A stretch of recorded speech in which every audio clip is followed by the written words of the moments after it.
तो साथियों, बहुत बहुत स्वागत है हमारे चैनल में एक बार फिर। और आज जो है दिसंबर की 20-22 तारीख है और मैं आपको अभी अपने बगीचे में ले जाता हूं। और आजकल जो है हम प्रोनिंग कटाई छटाई का काम कर रहे हैं।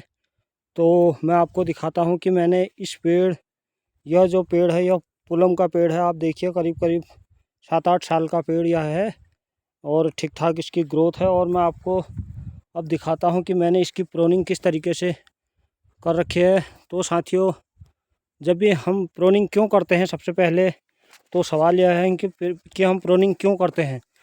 तो जब हम प्रोनिंग करते हैं तो हम इसकी जो बढ़वार है हम उसको रोकते हैं। और जब हमारी बढ़वार रुकती है तो हमारी जो पेड़ की जो मोटाई है वो जड़ की तरफ बढ़ती है। अगर हम इसमें प्रोनिंग ना करें तो यह बिल्कुल एकदम लंबा हो जाएगा और हम पेड़ के ऊपर जाके न तो फल तोड़ाई कर पाएंगे और न हमारी इसमें फल की क्वालिटी अच्छी होगी। तो साथियों, समय के साथ हमको अपने काश्तकारी जो खेती बाड़ी है, किसी भी खेती को हम कर रहे हैं तो उसको हमको समय के साथ बदलना होगा। और पिछले कई वर्षों से हम देखते हैं कि बर्फ़बारी नहीं हो रही है। और जो यह पेड़ मैं आपको दिखा रहा हूँ यह पुलम का पेड़ है, सेंटोजा पुलम का पेड़ है। और अगर आज से 15 या 20 साल के पहले की बात मैं करूं तो यह जो पेड़ हमारा पुलम वाला है तो यह करीब करीब 8 से 10 साल में फल देता था। लेकिन अब आप 7-8 साल के पेड़ को आप दिखाऊं मैं आपको तो इसमें बहुत सारी जो है, देखिए इसमें बहुत सारी आपके फल आएंगे। क्योंकि ग्लोबल वार्मिंग के कारण पहले यहाँ पर सेंटोजा बहुत कम हुआ करता था। एक दूसरा पुलम सरसोमा जो हुआ करता था। लेकिन अब गर्मी बढ़ने के साथ हम 6-6.5 हज़ार फीट के हमारे हाइट पर हम जब रहते हैं तो वहाँ भी यह बहुत अच्छा उत्पादन दे रहा है। और आपको मैं यह दिखाऊं, ये देखिए आप, इसमें बहुत सारी फल की घुंटियाँ बन चुकी हैं। तो साथियों, मैंने ये जो यह फल की पिछले साल छोड़ा तो इसमें फल की घुंटियाँ बन चुकी हैं। यह देखिए आप, ये फल की घुंटियाँ बन चुकी हैं। अब मैंने इस साल क्या किया, मैंने कुछ डंडे इस तरीके से इस साल भी इसमें छोड़ दिए। आपको मैं ऊपर दिखाऊं तो आप देख रहे होंगे कि कुछ डंडियां मैंने सीधी छोड़ रखी हैं। यूँ तो अमूमन इनको छोड़ना नहीं चाहिए, लेकिन क्योंकि अब हमको इससे फल लेना है, क्योंकि उतना इसमें ग्रोथ भी नहीं है और हम इतना लंबा इंतज़ार भी नहीं कर सकते हैं साथियों। क्योंकि हम नीचे अगर देखते हैं तो इसमें हम नीचे जंगली जानवरों के भय से फसल लेना करीब करीब बंद हो गया है। या जो हमारा बारिश नहीं होने से भी हमारी जो फसलें होती थी तो उनमें बहुत ज़्यादा फ़र्क पड़ा है। फसलें उस तरीके से होती ही नहीं, क्योंकि नमी जो है ज़मीन में नहीं रहती है।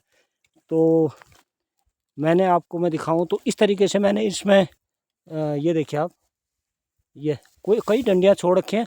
अब अगले साल को मुझे जो लगेगा कि यह मेरे को पेड़ में ऊपर चढ़ने में बाधा कर रही है, जो भी टहनी, तो मैं उसको अगले साल को निकाल दूंगा। अगर मुझे लगेगा कि मैं इससे 2-3 साल फल ले सकता हूं तो मैं ज़रूर इसमें से फल लूँगा।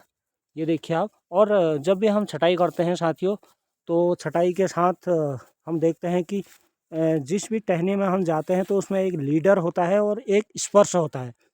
तो आप अगर इस टहनी में जाते हैं तो यह देखिए, यह लीडर है इसका, और यह जो नीचे है यह स्पर्श है।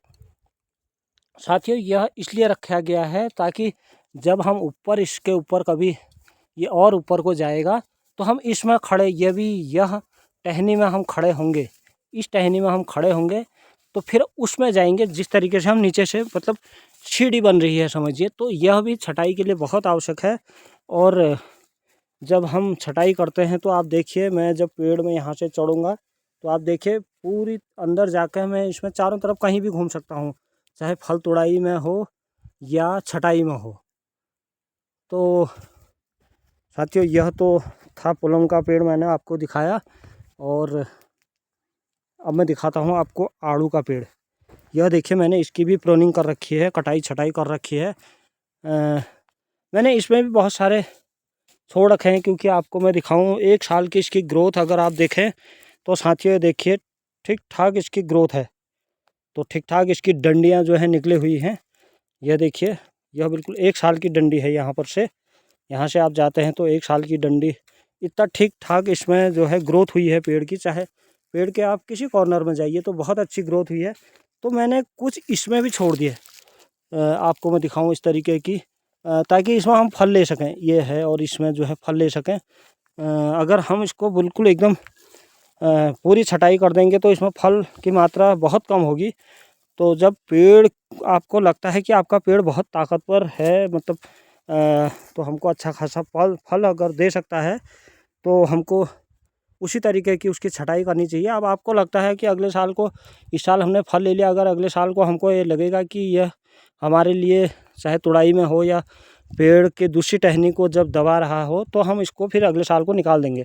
तो इस तरीके की थोड़ा सा हमको छटाई का भी बदलना पड़ेगा, प्रूनिंग का भी जो तरीका है वो बदलना पड़ेगा। हमको फल भी लेना है और साथ में नीचे अब जब हम प्रूनिंग करेंगे तो इसकी जो क्वालिटी है वह भी अच्छी बनेगी।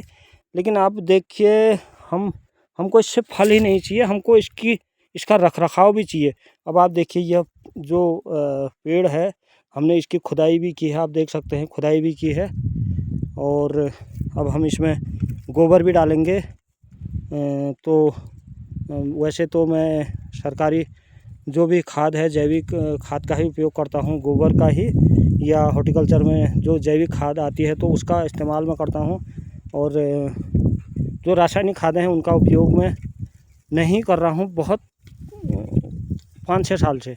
और आपको मैं दिखाऊं, चाहे आप मेरे पुलम के पेड़ को देखेंगे या मेरे आड़ू के पेड़ को देखेंगे, तो बहुत अच्छी इनमें ग्रोथ आई है। इसका कारण यह है साथियों, इसकी मेंटेनेंस है। आपको मैं नीचे भी दिखाऊं, यह देखिए आप, बहुत ठीक ठाक इसमें जो है ग्रोथ हमारे पेड़ों में आपको मैं दिखा सकता हूं। तो साथियों इस तरीके की हमको अब कटाई छटाई इस तरीके से करनी है, और हमको फल भी लेना है, और अंदर फल भी लेना है। फल की क्वालिटी भी तब अच्छी होगी जब पेड़ का रखरखाव होगा। अगर पेड़ का रखरखाव नहीं होगा तो आप देख सकते हैं इतना बढ़िया पुलम का पेड़ है और इतना बढ़िया इसमें ग्रोथ आ रहा है। तो वो ग्रोथ इसकी नीचे की मेहनत के कारण आया है साथियों। तो आज के लिए इतना ही, और बहुत जल्द आपसे दूसरी वीडियो में मिलूँगा। तो तब तक के लिए बहुत बहुत धन्यवाद आप सबका, और अपना ख्याल रखिए।